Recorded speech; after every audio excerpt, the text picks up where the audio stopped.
Welcome back in. Housing costs can be challenging at times, but there is a new City of Toledo program offering rental and utility assistance to residents facing housing instability. Joining us now so we can learn more is Colina Ali and Haley Studer. Ladies, thanks for being here today. Thank you. So this just opened up yesterday, correct? Right? And we know that there is a need in our community for affordable housing, Absolutely. Right? People are already signing up for this program. Mm-hmm. Yep.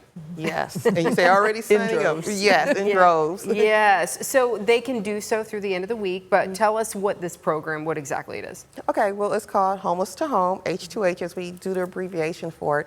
And as you mentioned, there is the rental assistance that's with it. There's also supportive utilities, but the main part is the supportive services that goes with it. That is so that beyond the 12 months of this program, they have sustainability, that they're able to stay in their home. And having a great partner such as the Health Council is making it easy for them, because they'll be providing some of that supportive services and working with them and connecting to all the resources that they'll be needing. Yeah, this is important because, yeah, sure, somebody's helping you pay the rent right now, but yeah, program ends. Now what? How are you going to continue to make ends meet there? So tell us a little bit about what you do on the back end there. Yeah, really through HCNO, or specifically the Northwest Ohio Pathways Hub, is really connecting the residents with community health workers and helping them navigate the life situations and address some of those social drivers that they have. So really looking at homelessness holistically. We know it's not just a one-time, normally not just a one-time issue or a one-time issue.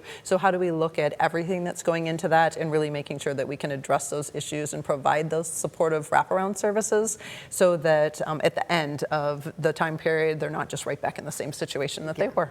Yeah, they've worked through some things. They've dealt with some of those things that are, hindering. Absolutely. Getting in their way, for that matter. So who qualifies for this? I imagine there's some specific qualifications. Absolutely, yeah. This program is actually Home Art Funds, and it is through, at federal government. And this is a very stringent program.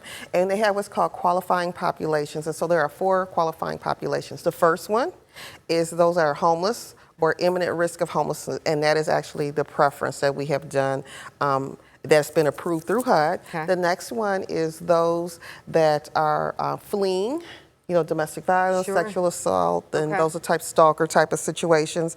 Those who are at risk of losing their homes imminently, like they're in eviction and their income has to be 30% or below AMI. And then the final one, which is QP4, are those who are also at risk of losing home because they need like some of those supportive services, those connections, just they need a little extra something to make it. So there's 4 qualifying populations. They are the only ones eligible for this, unfortunately. I wish there was so much more to it. And as I mentioned, we have a preference. So when we started this program, this money kind of came through during those COVID years and such. At the time, we had a lot of rental assistance in our community. So this was kind of sitting in the back burner, so to speak. Okay. Number one, because we did have the money, but also we were working through the program to make sure we had the right program for our community. And as we were evaluating this program, we said, well, how can we have the most impact? And it would have been easy just to say supportive services, because I think that's what we were looking at originally. But then we were like, well, wait a minute, they need supportive services, but they also need that opportunity to breathe, to have their rent paid for, to have their utilities paid for, application fees paid for, security deposits. So we added that component to it. And then as we evolved once again, and that's when we went back to HUD and say, hey, we need to have a preference in our community for those who are actually homeless. Last year in the summertime, our shelters were full. Absolutely. And then we still had a large wait list. And so that was an indicator to us that we needed to pivot again. And so this is kind of an answer to some of the needs that we have in our community. Yeah, we're hearing about it too, and we're checking in with Cherry Street, different places. They're saying, we don't have any beds right now.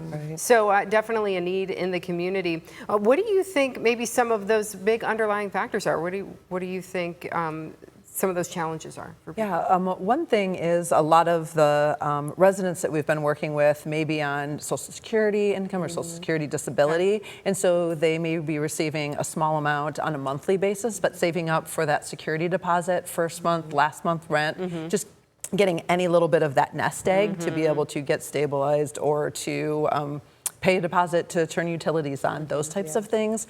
That is very challenging for our residents, for people that are just living paycheck to paycheck and don't have any reserves to be able to even get started. So that is one of the problems. And then just also all of those other social factors, the economy, groceries, gas, exactly.